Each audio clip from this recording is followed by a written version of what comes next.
Okay, so kita terus dengan chapter 1. Chapter 1 kita ada traffic flow.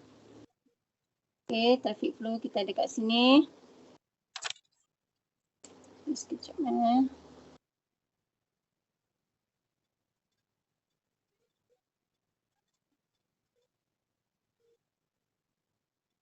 Okay, first traffic flow ni dia ada traffic study. Okay, dia ada traffic flow theory.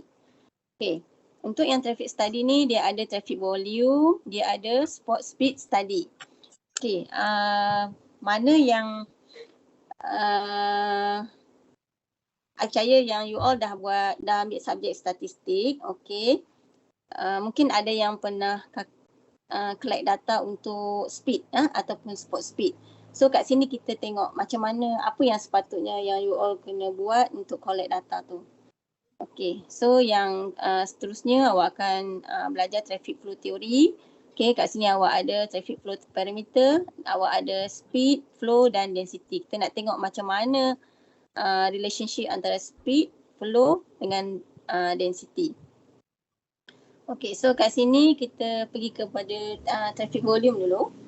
Okay, traffic volume kat sini dia cakap the number of traffic, the number of vehicle passing a given time, okay, during a specific period of time. So kat sini biasanya traffic volume kalau awak tengok dia akan ada per jam. Okay, so important of traffic volume. Okay, kita nak tahu traffic planning, design and research. Kita nak tahu efficiency of traffic system. Kita nak evaluate quality of transport, okay. Dan kita nak design route. Kita nak tahu number of lane dan pavement thickness dia. Okay, kalau you all dah belajar highway pavement, okay, traffic volume ni awak akan guna untuk kita kira ketebalan, ketebalan setiap lapisan jalan awak. Okay. So kat sini biasanya dia ada dua method lah untuk collect data. So kita ada manual, kita ada automatic. Okay, cumanya yang manual ni kalau awak tengok, okay, kalau awak tengok yang manual ni dia akan take time lah. Take time. So contoh dia kat sini mungkin awak boleh guna tally sheet, okay, ataupun manual counting board ataupun electronic counting board. Okay. Dan yang sekarang ni mungkin boleh guna apps. Awak install je dekat awak punya handphone. So ini masih dikira sebagai manual lah. Okey, kalau awak tengok ini ialah simpang. Simpang awak. Ini ialah simpang awak. Maksudnya ni arm yang pertama. Ini arm yang kedua. Ini arm yang ketiga. Ini arm yang keempat. Maksudnya kat sini dia ada simpang 4 lah. T-junction. Okay. Ini alat mounting manual counting board dengan electronic counting board ni awak boleh tengok dekat lab traffic kita lah. Okay, siapa yang berpeluang untuk masuk lab traffic, awak boleh tengok lah yang ni. Ada di situ. Okay, kalau automatic pula, okay, ini yang automatic. Okay, kita ada 3 kat sini. Kita ada 3. Okay, dia ada portable, dia ada permanent dan dia ada vehicle classifier system. Okay, yang automatic ni biasanya mahal lah. Biasanya mahal. Ini dia ada kita panggil data logger. Okay, data logger kat sini dan dia akan pasangkan kat sini wire ni lah, satu kabel. Okay, kabel ni kita akan pasang rentas jalan lah. Kalau kat sini jalan, awak akan pasang rentas ni. Dia ada dua wire. So jarak ni pun dikira. Jarak ni akan diambil kira lah. Maksudnya kita ikut dia punya spesifikasi untuk alat ni. Okay, biasanya antara 3 ni, 1, 2, 3 ni, ini yang paling mahal lah, yang portable ni. Boleh beli sebiji kereta. So kat sini macam mana nak install, dia ada macam road tube. Okay, road tube 2 ni. Awak akan pakukan dekat awak punya pavement, kat awak punya jalan. Okay, macam mana nak paku, dia ada jenis paku dia lah, bukan boleh guna paku biasa sebabnya bila kereta lalu potensi untuk road tube ni tercabut ni adalah juga. Jadi kalau awak pasang paku biasa nanti akan bahayakan kepada trafik yang lain lah. Okey, yang ni yang loop detector ni biasanya pemena dia pasang siap-siap semasa root construction tu. Semasa root construction. Okey. So kita balik kepada sini.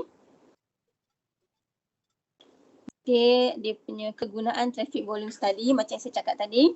Kalau untuk yang manual biasanya untuk vehicle classification, turning movement, direction travel, pedestrian movement dan vehicle occupancy. Okay, dia masih boleh pakai lagi lah biasanya sebabnya kalau untuk yang manual ni dia antara 2 hingga 6 jam. Okay, 2 jam hingga 6 jam tu kita masih boleh kira manual lagi. Tapi kalau automatic ni dapat 12 jam ataupun satu hari, biasanya kita akan guna yang automatic count. Okay, so kat sini kalau automatic ni biasanya dia nak yang hourly pattern ataupun daily ataupun annual traffic estimate.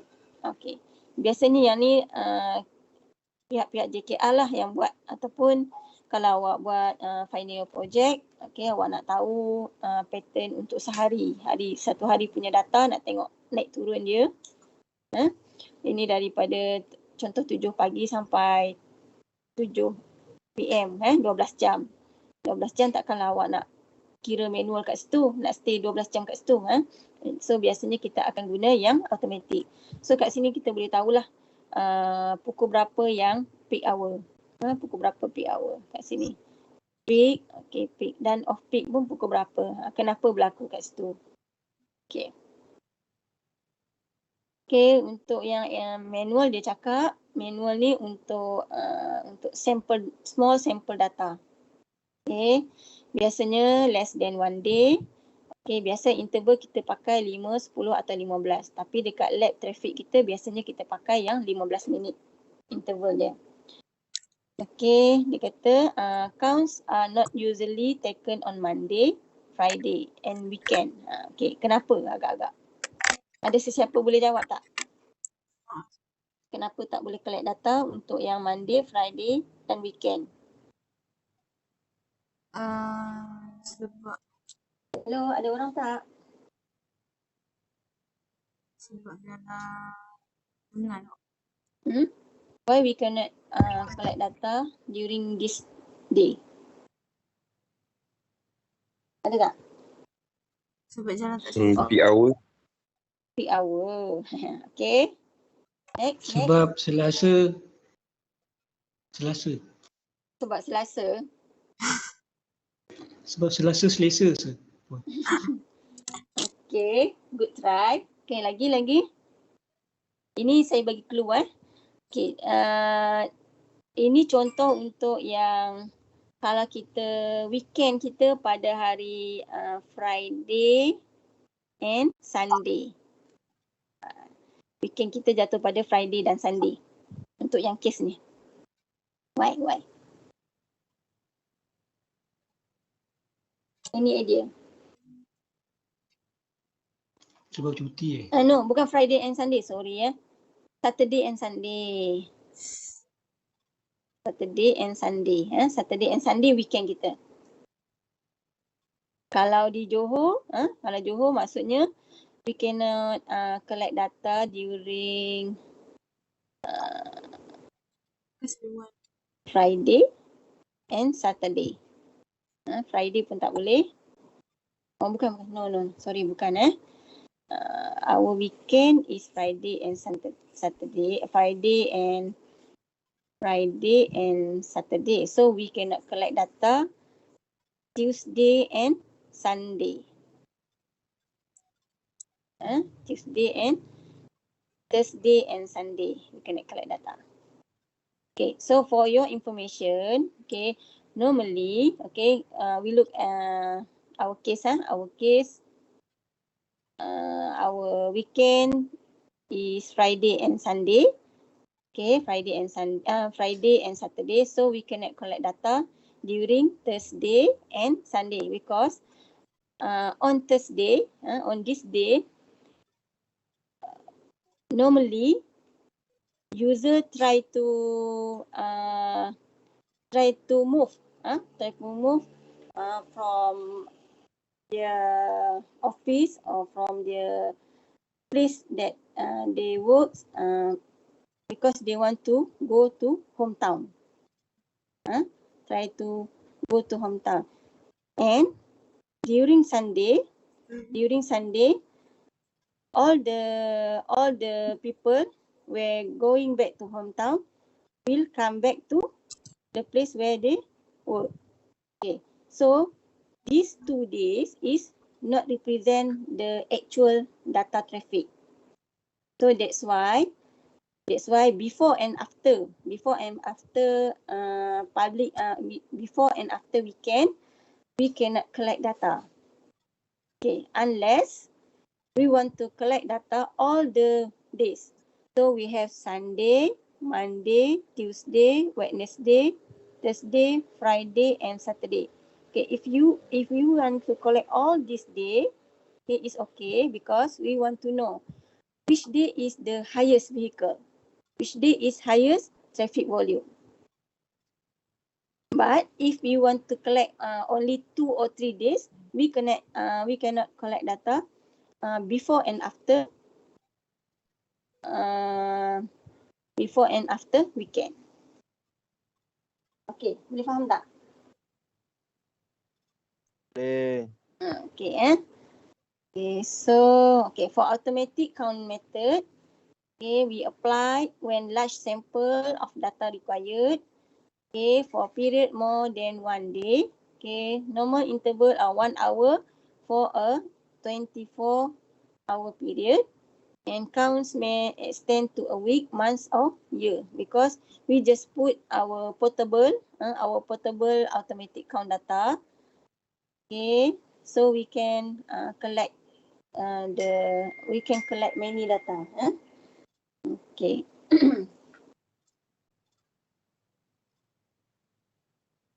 So this is the example. Okay. So traffic volume study. What we want to do with traffic volume study. Okay, for example, for an intersection count. Okay, so for intersection count, we can know about timing traffic signal, designing channelization, planning turn prohibition, computing capacity, analyzing high crash intersection, and evaluate congestion.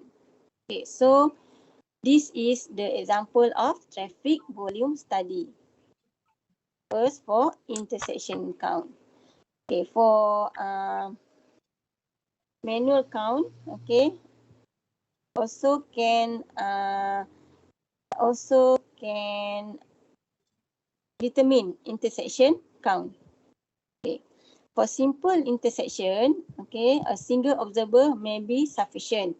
But for complex intersection, several observers may be required because, okay, can you imagine what happened if our intersection have 4 junction, 4 junction. So we have how many movement here? For 4 junction, how many movement? Berapa banyak pergerakan dia? For example, untuk jalan ni, for this arm, how many movement? 3. 3. Okay, so we have through traffic, okay, turn left and turn right. For this arm, 3 also, kan? Okay. So for 4 leg intersection, we have 12. We have 12 movement. Okay. For 12 movement, okay, normally the traffic volume is higher compared to 3 leg intersection. Because for 3 leg intersection, we only have 6 movement. Okay, for example, at UTHM intersection. Okay, can you imagine? Boleh tak? Can. Okay. Okay, for second example for traffic volume study, Okay, we can count pedestrian. We can count pedestrian. Okay, pedestrian count are required for evaluate sidewalk and crosswalk needs, justify pedestrian signals and traffic signal. Okay, counts are conducted at intersection crossing, mid-block, crossing or along sidewalks. Okay, when pedestrians are tail, those 12 years and above are classified as adults. Okay, so this is intersection cross. This is intersection cross, and this one is mid block. Mid block crossing. Okay. For next example for traffic volume study is vehicle classification count. So for vehicle classification count, the use of vehicle classification count is to establish structural and geometrical design criteria, to compute, estimate highway user revenue, and compute capacity. Okay. Classification count can be conducted if the percentage of heavy truck is higher, if vehicle mix at crash site at contribution factor to the crash problem. Okay, for example, classification counts, we have car, we have MPV, we have SUV, we have four-wheel drive.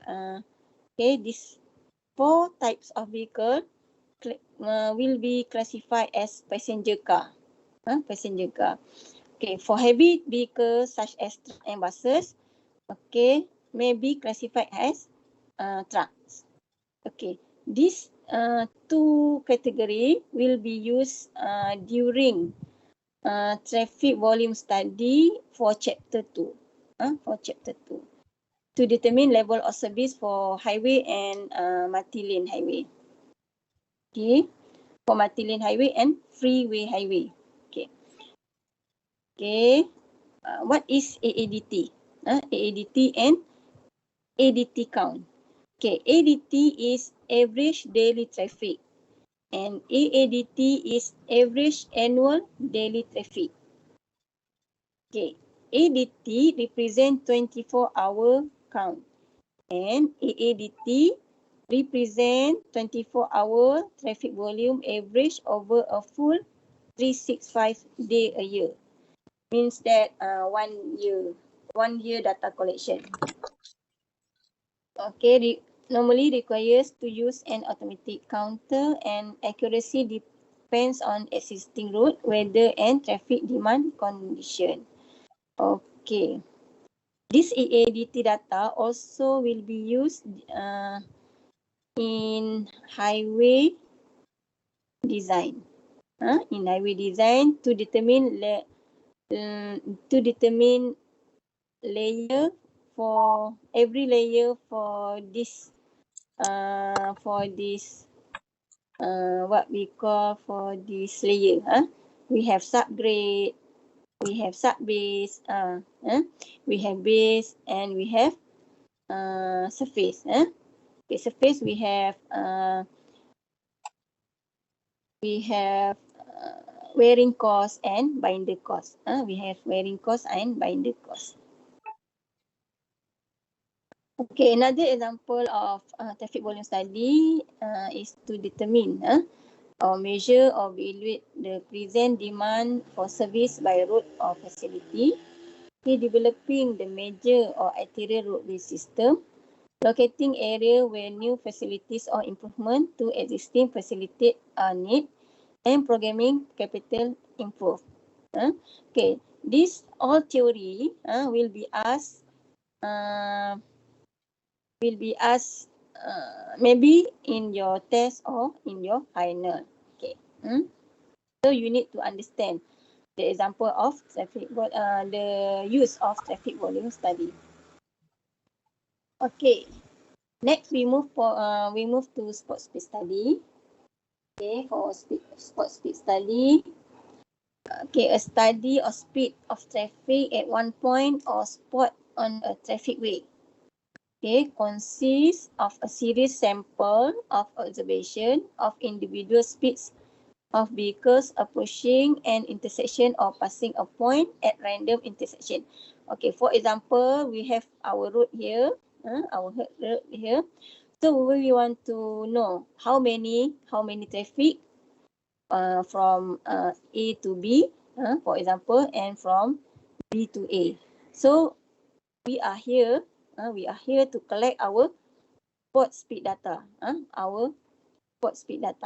So when any vehicle, for example, we have motor, we have car, we have van, we have lorry. Okay, so we need to determine the speed all these vehicles, all these vehicles. Okay, so used to estimate the speed distribution on entire traffic stream at the location under prevailing traffic condition. So from this study, we can determine which type of vehicle is high speed. For example, maybe motor is speeding more than car, for example lah. Okay. Next, spot speed study are carried out trend location. For example, for state road, level, open section of rural highway and mid-block at urban streets. Okay, spot speed study also can be done for problem location. Why for problem location? Because we want to know. Is the speed can contribute to accident. Okay, in this case, normally we collect data at accident block spot and location where traffic signal and signs are contemplated. Okay, for accident black spot, for example,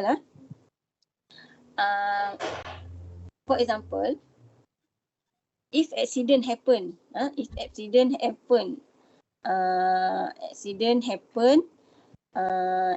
one location, many accident happen at one location. So we want to know the accident is because of speed or other factor. Because accident can be many what we call many factor will cause accident. For example, we have human, we have vehicles, we have environment. Okay, these three types of factor is most factor. These three type is most factor will contribute to accident. So we want to know, is it from human? Maybe from human, this is speed lah. The speed, driver speeding will contribute accident. Okay, so we want to know. Okay, representative location for basic data survey and location before and after study. Before and after study means that before, for example, when we want to upgrade, when we want to upgrade the road, for example, from one lane. For example, we have one lane to the left and one lane to the right, or one lane to A and one lane to B. Okay, we want to upgrade to two lane. So we have two lane. We have two lane for every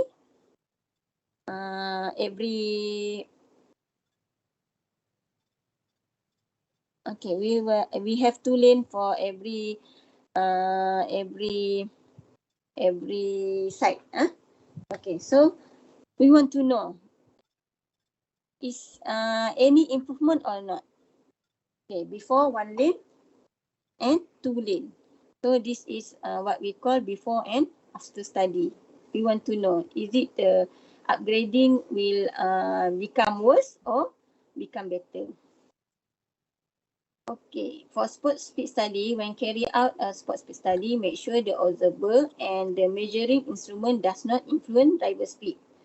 Okay, The measuring instrument must be concealed from the approaching driver. Okay, recording the data should be made as inconspicuous as possible. Accumulation of onlooker must be avoided. Okay, why this factor should consider? Because if you, for example, if you drive a car or motor, normally car lah, if you drive a car, when you see a policeman here, okay, this whole radar gun to for example to capture your speed, okay, automatically you will you will slow down your speed. Is it right? Yes. When you see a policeman, okay, holding We break. you will brake, okay, because you are speeding, so you automatically try to reduce your speed, kan? Okay, so Yes. that's why this police traffic cannot collect your actual speed, your exact speed. Betul tak?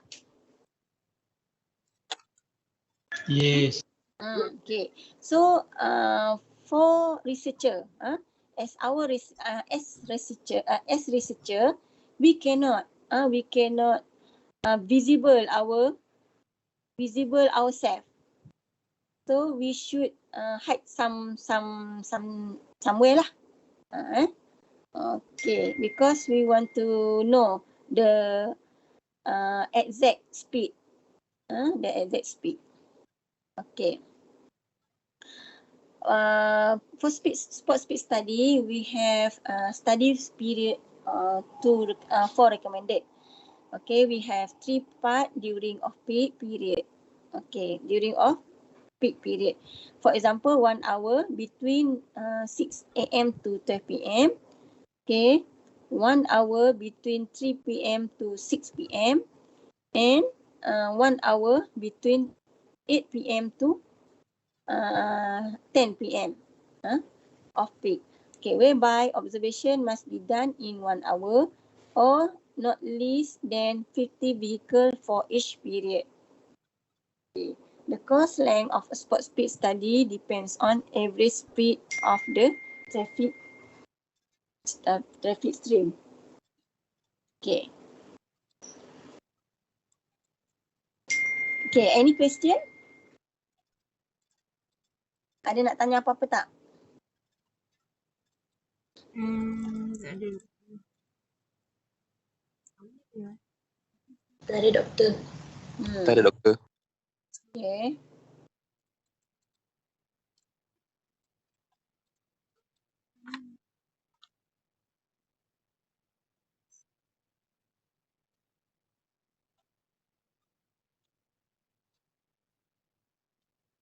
Okay, so kat sini dia cakap recommended course length for average speed less than 40 km per hour. So course length dia 27. For average speed 40 to 65, course length dia 54. And for average speed 65, more than 65, so course length dia 81. Okay, so we will see what it mean, what this mean. Okay, recommended sample size at least 50, preferably 10. Okay. Link volume study, spot speed study are also not taken on Monday and Friday and weekend. Okay, this is for weekend, Sunday and Saturday and Sunday. Sunday. Okay, spot speed study method, we have stopwatch, we have radar or laser method, and we have pneumatic tube. Okay. Okay, this is what we call study length. Study length. This is our study length. Okay. If our speed less than 40, so our course length or study length is 27. Okay, but if our average increase means that more than 65. So we need to increase our study length. Okay. So this is our study length from here to here. From here to here. So this is vehicle, coming vehicle. Okay, ni for stopwatch method. For stopwatch method, we need to put one cone here, one cone here, and ours one cone here. So we have two cone, cone 1 and cone 2. So when this vehicle, when this vehicle arrive at this cone, okay, so we should start our stopwatch. And when the vehicle passing this line, this is our imaging line. This is our imaging line, and this one is our second cone. Okay, so we need to stop our stopwatch. So we should know. We should know our speed is jarak divide by masa. Okay. So jarak dia berapa? Kita dah tahu dah kat sini. For example, 81 kan? 81 meter. So divide by our time. Time tadi. So meter per second. But normally we should convert our meter per second, our speed, to kilometer per hour. Okay. Any question?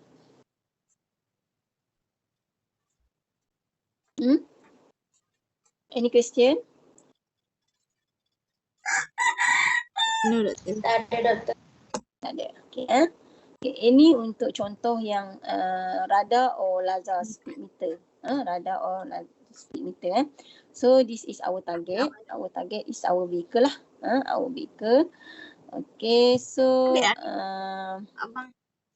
3 used to conceal observer. Maksudnya kita hide some here lah. Hide some here. So we focus our gun here. Kat rambut kan? Okay, our gun here. Try to focus at hard material. For example, at plate number. At plate number. Okay, this one is for pneumatic road tube. This is our tube. Okay, we have 2 tube. We have 2 tube. One here and one here. Okay, when any vehicle pass this tube, okay, the tube will brought the data to recorder. Recorder here to recorder, and this recorder we call as data logger. Okay, this data logger will recognize, will classify whether the vehicle passing by is motor, car, lorry, motor, car, lorry. Normally we have before we collect data, we need to identify how many class of vehicle that we want to determine. Motorcycle, car, lorry, small lorry, for example. We have MPV. Okay, so when we upload the data, so we know how many motorcycle, how many car, and how many MPV, and so on pass by during this road tube. Okay, this is our example of spot speed.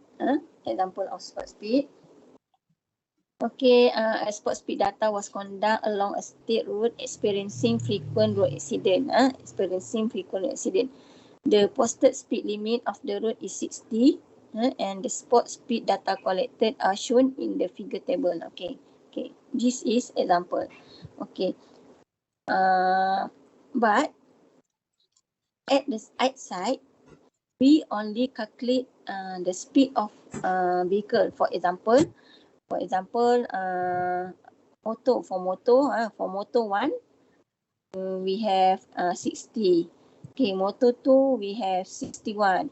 Moto 3 we have 63 for example. Okay, and we also have car.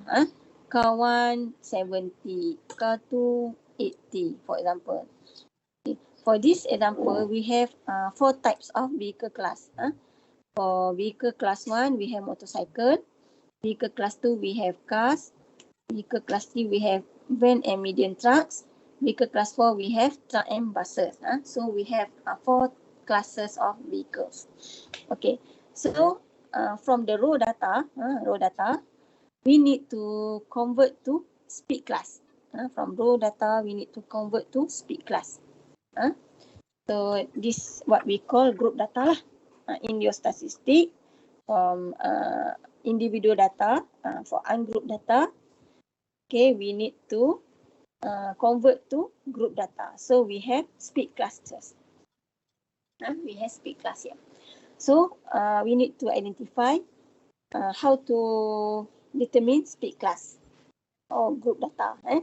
So for example, for this example, we have we start from speed 40 to 44. We have 40 to 44. We have 3 motorcycle. We have 2 heavy truck and buses. Okay, this one is class 1, class 2, class 3, and class 4. Okay. For second class, for second group, we have 4 motorcycle. We have 1 van and medium trucks, and 3 heavy truck and buses. Okay, all we need to transfer all the data into speed class. Here. From raw data to group data. Okay, faham tak? Raw data ke group Faham data? tak? Penting ni. Faham. Hello. Faham Lagi sekali Puan. Lagi sekali. Okey. Dekat site, kita collect data. Okay. Contoh for example, we have motor 1. We have motor 1. Okay. For example, this one is motor.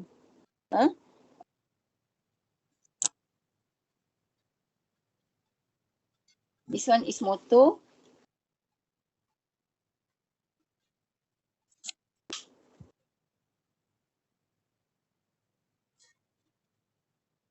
Okay, this one is motor. So we have motor 1. Motor 1, okay. We focus our radar meter, or we have laser meter, or we have our apps, okay. So we capture the speed. We capture the speed. For example, speed motor 1 60 km per hour. Okay, motor 2 we have 61 km per hour. And so on. Okay tak? After that, after that we need to transfer our data. We have motorcycle, we have car, we have motorcycle, we have car, we have van and medium truck, we have heavy truck and buses into speed class, or we call as group data. Okay, so we have range 40 to 44, 50 to 45 to 49, and so on. So our bin class is 5 lah, or our range is 5. Okay. So from this table, we need to make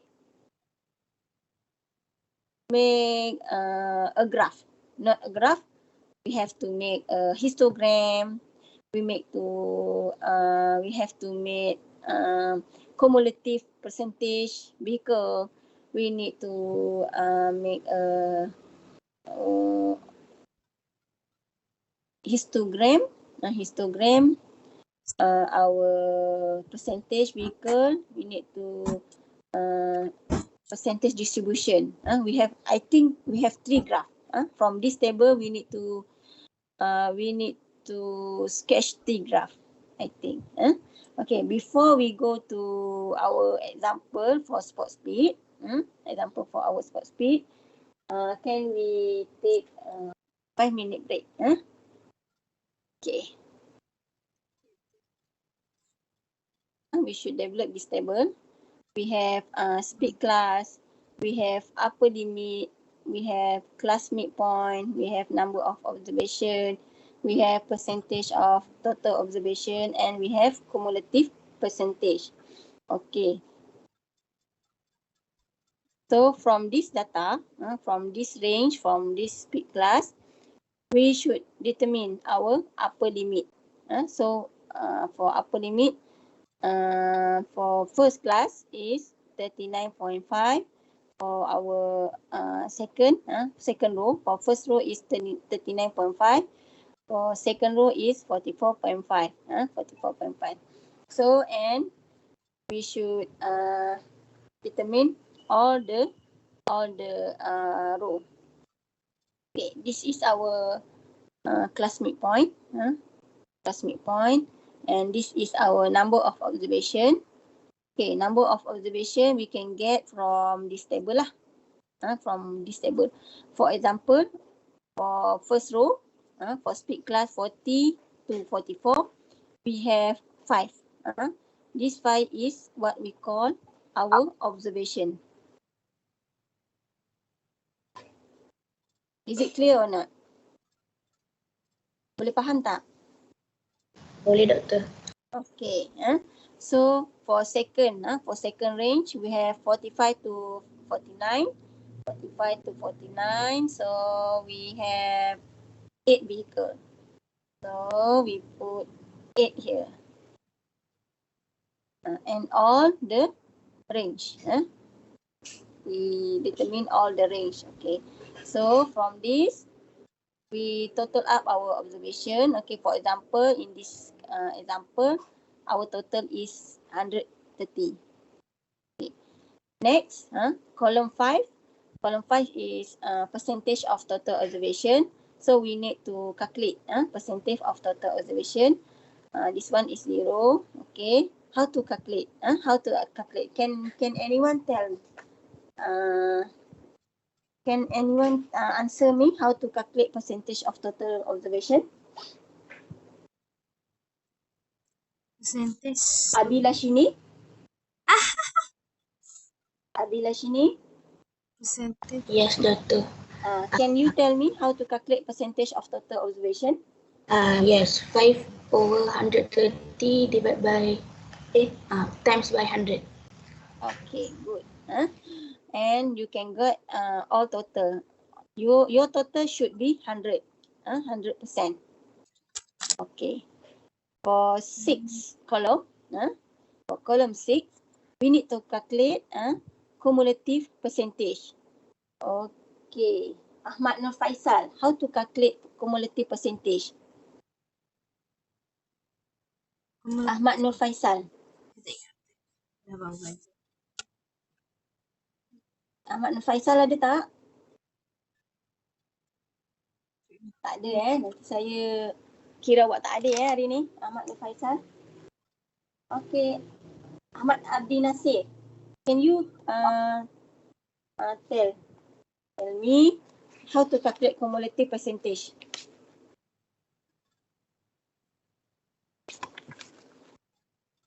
Hello, Ahmad Abdi Nasir.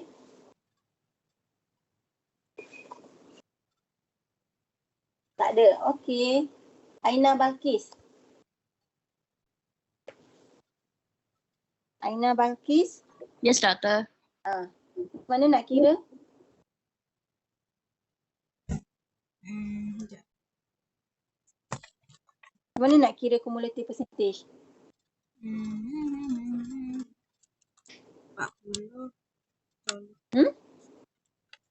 Aina? 40.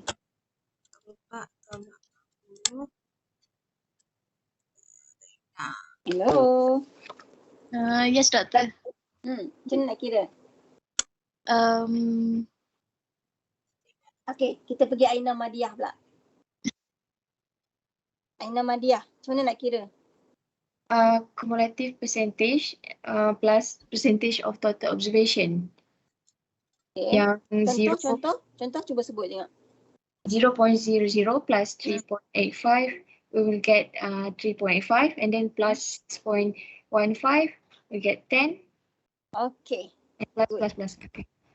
Okay, so kat sini yang atas ni tambah ni dapat ni, kan? Atas ni tambah ni dapat ni, betul? Okay, so last kali total dia mesti 100.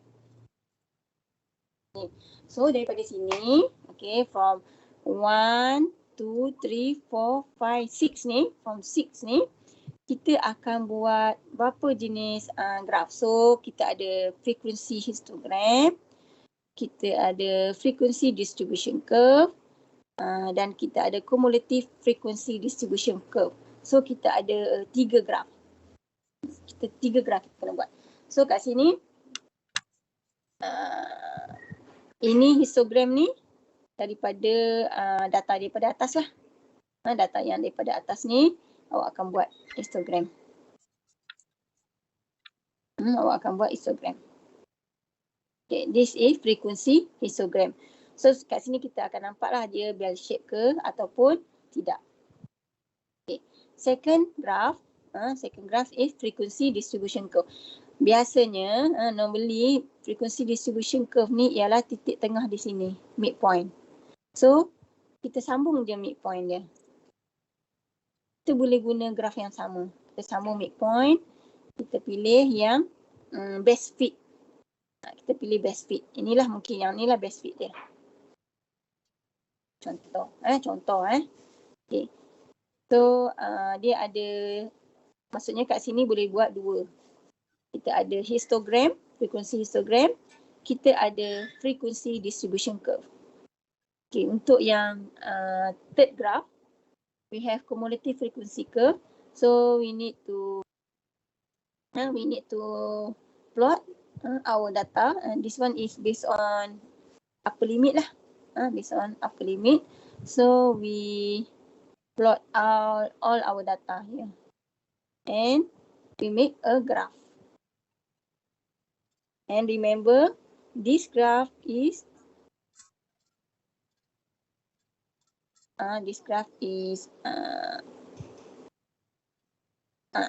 okay, 100, must 100, because our data is 100 here, cumulative percentage.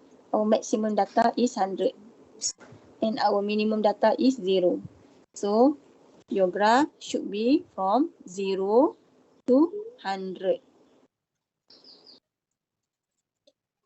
Okay, faham tak? Faham. Faham tak kelas? Faham, Doktor. Okay, so yang pentingnya, kenapa yang ni penting? Sebab Faham, Doktor. okay, good. Kenapa penting? Sebab kat sini kita akan tahu. Kita akan tahu. Kalau dalam soalan tu dia minta, dia cakap kat sini speed limit dia 60. Betul tak? Betul tak kelas? Betul. Okay. Kalau speed limit 60, kita boleh tahu berapa persen yang below speed limit, how many percent obey speed limit, and how many percent not obey speed limit. Okay. So kat sini from 60 km per hour, we draw up and go to left. For example,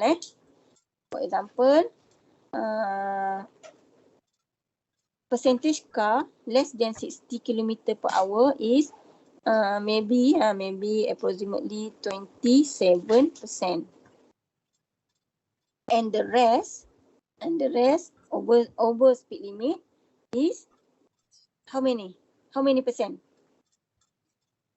73. Okay, good. So 70%. 70% not obey speed limit. So you can make your conclusion whether this speeding can contribute accident or not. Can cause accident or not. for your conclusion, for your own conclusion, for your own opinion. Yes, doktor. So kat sini kita nampak. Okay, tapi panjang lagi cerita dia. Ini saya skip pergi ke, kalau kita tengok our speed limit is 60. Panjang lagi cerita, kita tengok apa lagi. Okay, kat sini dia nak, biasanya kalau speed limit ni, spot speed ni memang dia minta awak kira mean speed. Dia minta awak kira mean speed. Okay, macam mana nak kira mean speed? Ini yang daripada table tu awak transfer kepada ni lah. Ini dah ada kat atas. Ini kat atas ni kita dah ada. Awak ada speed class, awak ada class midpoint, awak ada observation. So kat sini column 1, 2, 3, 4 ni. Okay, ini 4 ni ialah number observation times class midpoint. So awak akan dapat yang ni. So you need to calculate all the class. All the class.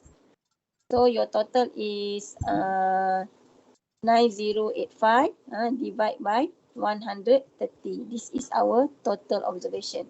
So you can get mean speed here. Okay, and this is our median speed. Okay, median speed ni, median speed we can determine from our table or we can determine from our graph, this graph. Median is 50, right? Betul tak? Median ni tengah-tengah kan? Betul. Betul tak median ni tengah-tengah? Okay, so kalau untuk kita guna table ni, kalau kita guna table, kalau awak tengok formula, L ni ialah lower limit of the class in which the median lies. Okay, N is total number of observation. FL is cumulative number of observation up to the lower limit of the class in which the median lies.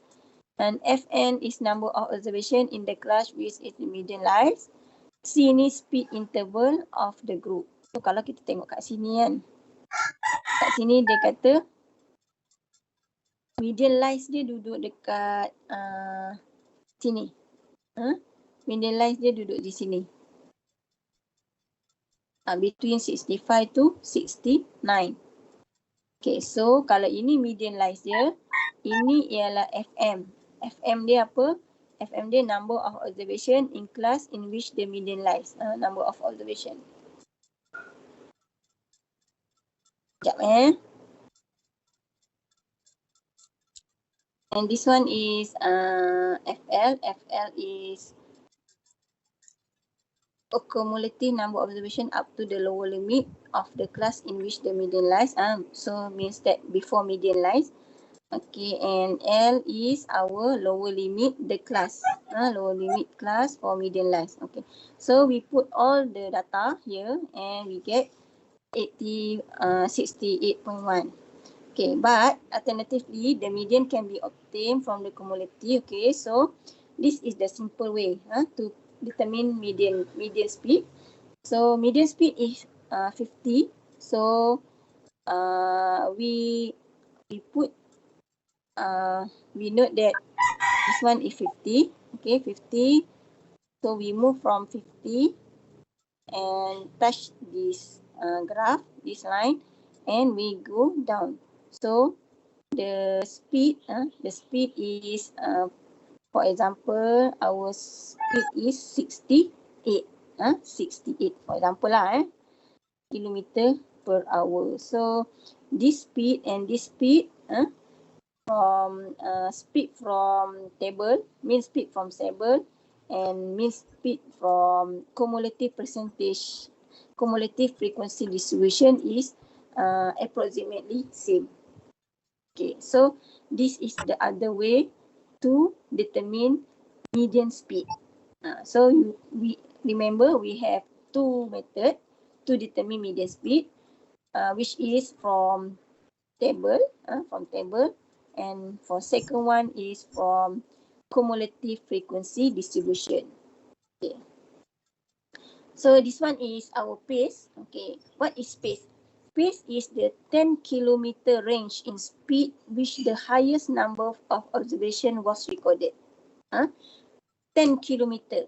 So you have to remember pace is 10 kilometer range in speed which the highest. 10 kilometer highest. So from this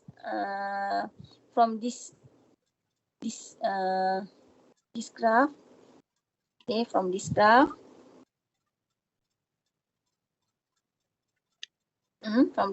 frequency distribution curve, we need to determine our pace.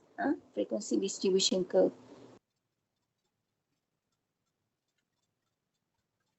From this frequency distribution curve, we need to determine our pace. So our pace is 10 kilometer range, higher speed. So we need to determine our maximum space. For example, for our maximum space is what is our maximum space? Maximum speed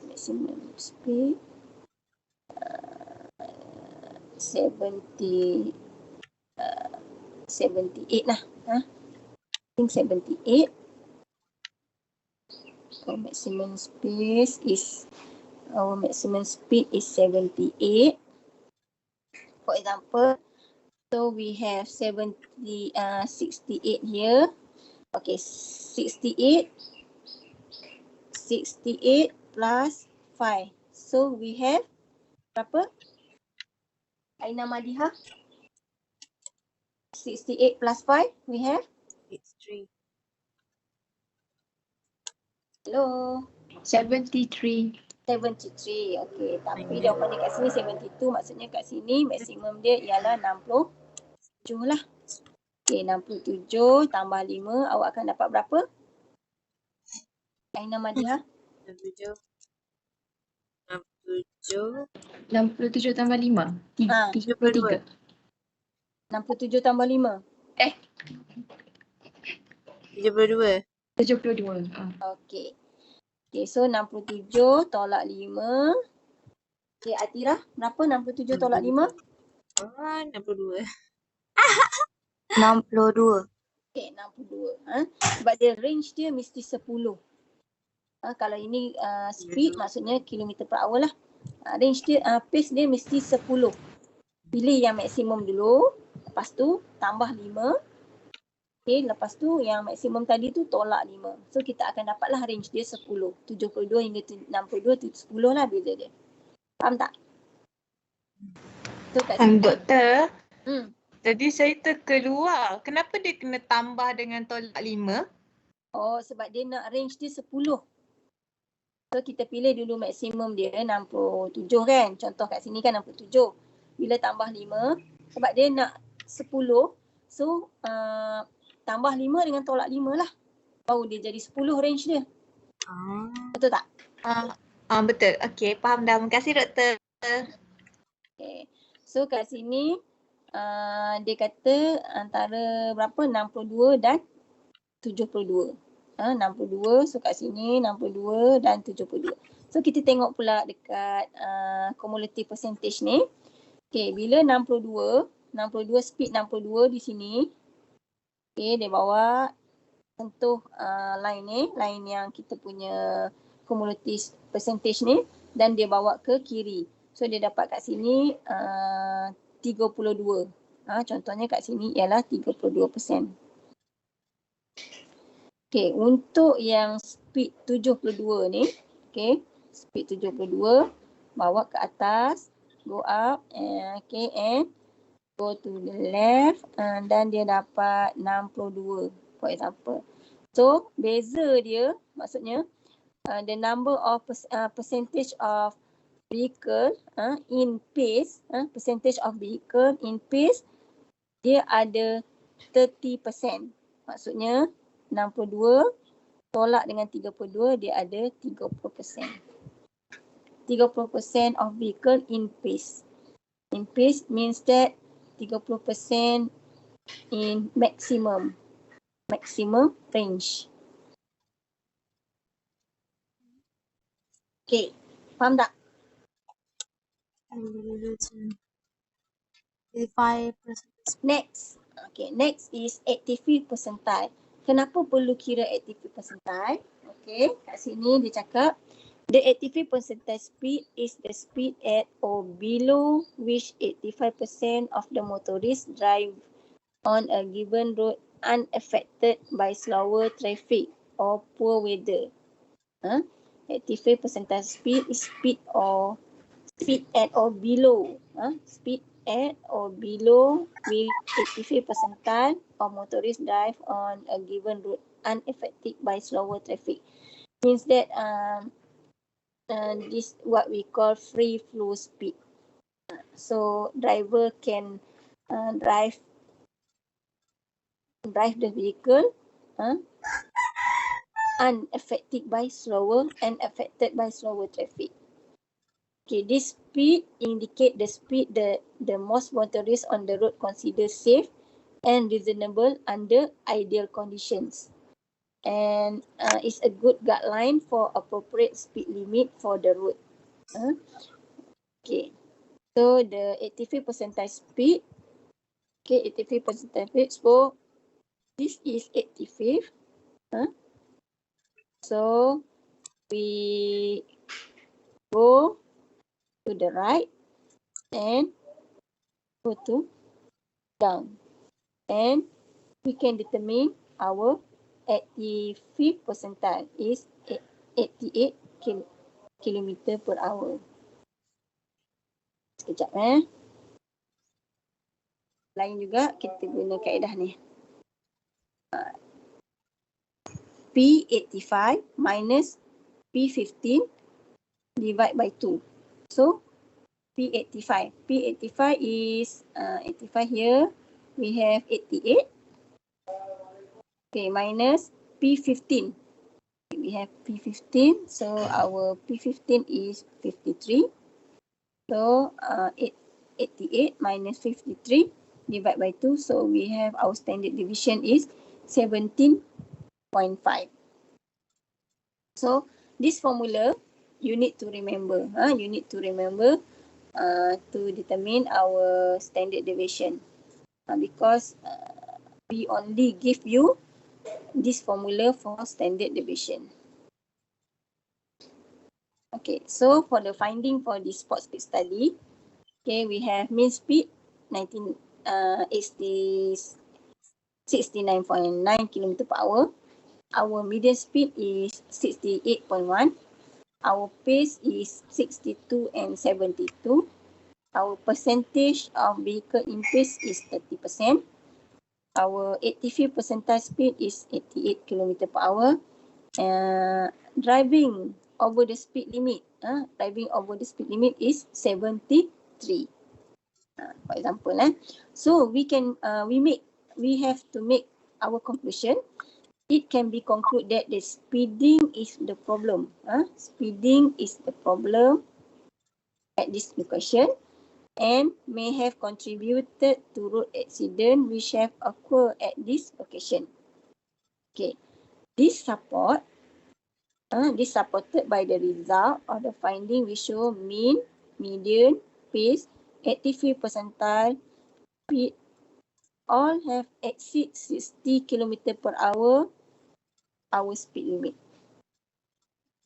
In addition, 30% of the drivers drive at speeding range between 62 to 72 km per hour and 80% of them drive at 88 km or slower or below. 95 individual vehicles or 73.1 of the vehicle were detected to have driven over speed limit. So kat sini, selepas dah kira semua data-data ni, nilai ni, so awak kena buat conclusion. So nak buat conclusion, awak kena justify lah. Sama ada kat sini akan berlaku accident ke tak. Speeding is one of the problem ke tak.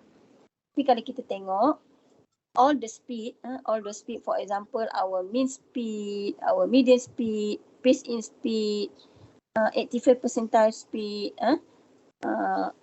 all the speed is exceed speed limit. So sebab tu dia cakap speeding is problem at this location. Dan mungkin akan menyebabkan accident. Okay, faham tak? Boleh faham tak? Boleh. Boleh. Boleh. So kat sini daripada raw data, biasanya daripada raw data dia akan bagi raw data kat awak. For example, kawan berapa speed dia, car tu berapa, apa semua tu. You have to convert. First you have to convert your raw data to group data.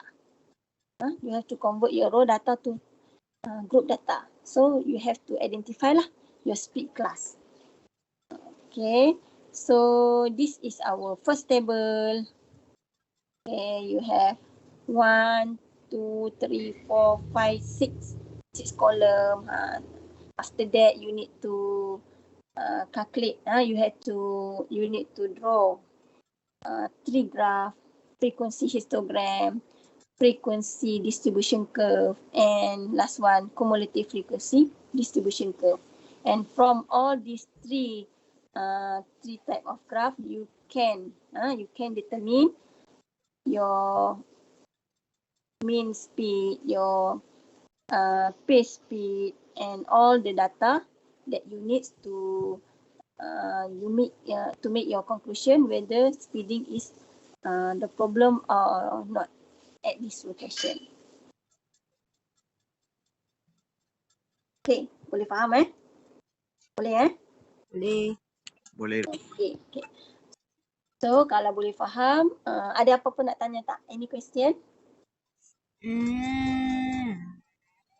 Apa lagi? Ada.